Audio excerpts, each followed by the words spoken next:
നമുക്കറിയാം, കേന്ദ്രത്തിനെതിരെ മുഖ്യമന്ത്രി 12-ാം തീയതി സത്യാഗ്രഹം നടത്താൻ പോവുകയാണ്. കഴിഞ്ഞ 10 വർഷത്തിൽ നടത്തുന്ന രണ്ടാമത്തെ സമരമാണ്. പണ്ട് നിരന്തരമായി കേന്ദ്രത്തിനെതിരെ സമരം ചെയ്തുകൊണ്ടിരുന്ന കേരളത്തിൽ CPM മുഖ്യമന്ത്രിമാരുണ്ടായിരുന്നു. ശ്രീ പിണറായി വിജയൻ ചെയ്യുന്ന രണ്ടാമത്തെ സമരം ഇതൊരു വഴിപാട് സമരം മാത്രമാണ്. ഒരു ഘട്ടത്തിലും നരേന്ദ്രമോദിയോ അമിത്ഷായെയോ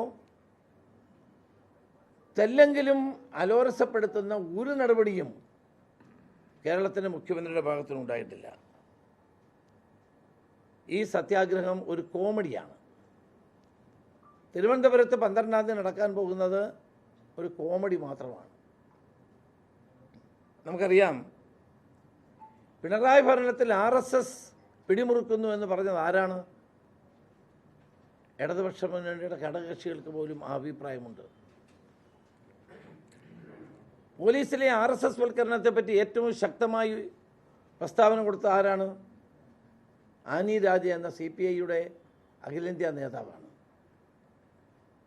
പോലീസിലെ ക്രിമിനൽ വൽക്കരണത്തിനും RSS വൽക്കരണത്തിനുമെതിരെ ശക്തമായി പ്രതികരിച്ചാണ് ഇടതുമുന്നണിയുടെ MLA ആയിരുന്ന PV അൻവർ MLA സ്ഥാനം തന്നെയാണ് രാജിവെച്ചത്. എല്ലാ ക്രമസമാധാന പ്രശ്നങ്ങളിലും RSS പ്രതികളായിട്ടുള്ള കേസുകളിലും അവരെ സഹായിക്കുന്ന നിലപാടാണ് സംസ്ഥാന പോലീസും പോലീസിൻ്റെ ഭരണാധികാരികളും സ്വീകരിച്ചിട്ടുള്ളത്. അതുകൊണ്ട് RSS നേതാവായ വത്സൻ തില്ലങ്കേരി സന്നിധാനത്ത്, ശബരിമല സന്നിധാനത്ത് 18-ാം പടിയിൽ കയറിയത് മൈക്ക് ഉപയോഗിച്ചത് നമ്മളാരും മറന്നിട്ടില്ല. പോലീസ് വത്സൻ തില്ലങ്കേരിയുടെ നിയന്ത്രണത്തിലാണ് എന്നുള്ളതിന് ഏറ്റവും വലിയ തെളിവല്ലേ അത്? ഇന്ന് RSSൻ്റെ അധ്യക്ഷന് സ്കൂളിൽ ദേശീയ പതാക ഉയർത്താൻ അനുവാദം കൊടുത്തത് പിണറായി വിജയൻ്റെ ഈ ഗവൺമെൻറ് കാലത്താണ്.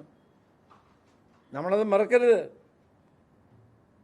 ഇതിൻ്റെ നന്ദി സൂചകമായിട്ടാണ് കോൺഗ്രസ് മുക്ത ഭാരതമുണ്ടാകണമെന്ന് ആഗ്രഹിച്ചുകൊണ്ട് 69 സീറ്റുകളിൽ കഴിഞ്ഞ നിയമസഭാ തെരഞ്ഞെടുപ്പിൽ BJP വോട്ട് CPMന് നൽകിയത്. അങ്ങനെയാണ് തുടർഭരണം ഉണ്ടായത്.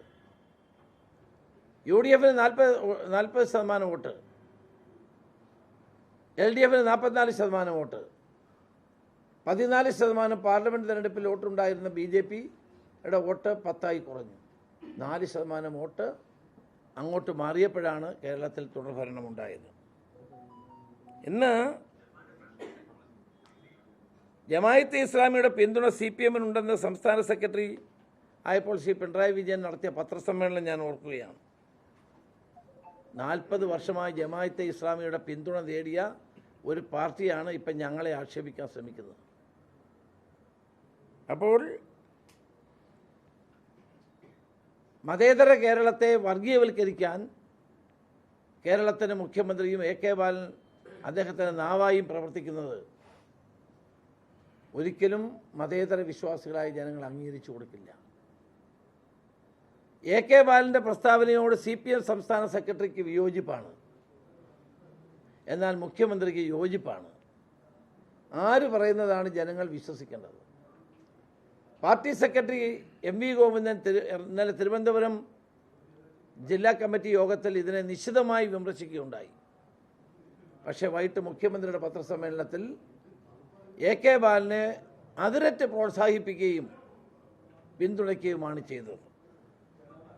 ഇതിൽ വാസ്തവത്തിൽ CPMൻ്റെ നിലപാട് അഖിലേന്ത്യാ സെക്രട്ടറിയായ MA ബേബി വിശദീകരിക്കേണ്ട ഒരു അവസ്ഥ വന്നു ചേർന്നിരിക്കുകയാണ്.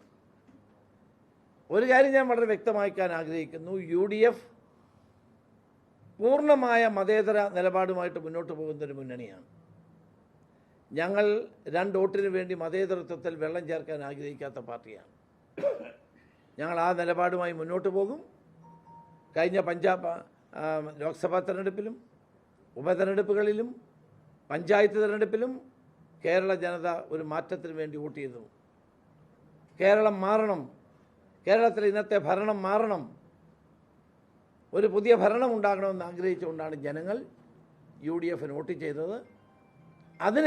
അത് കണ്ട് ഭയന്നാണ് ഈ വർഗീയ ധ്രുവീകരണത്തിന് വേണ്ടി CPM ശ്രമിക്കുന്നത്. അത് കേരളത്തിൽ ചെലവാകാൻ പോകുന്നില്ല എന്നാണ് എനിക്ക് അടിവരയിട്ട് പറയാനുള്ളത്.